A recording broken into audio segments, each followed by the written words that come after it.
Information technology has permeated all areas of human lives.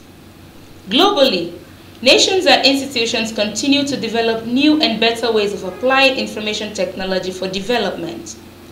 Professionals across the globe constantly seek new ways of improving the IT profession.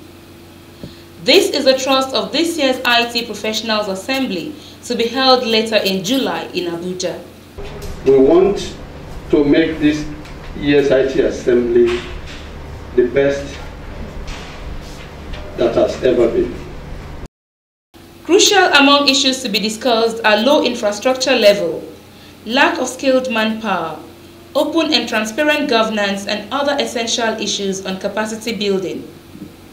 These and many more are set to be addressed in this year's IT Professionals Assembly, put together by CPN.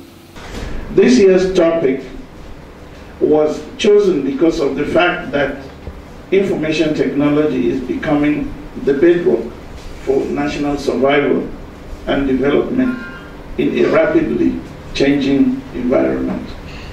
CECAD disclosed that the Assembly will provide a platform for some of the industry's most innovative technology providers to showcase their products and services.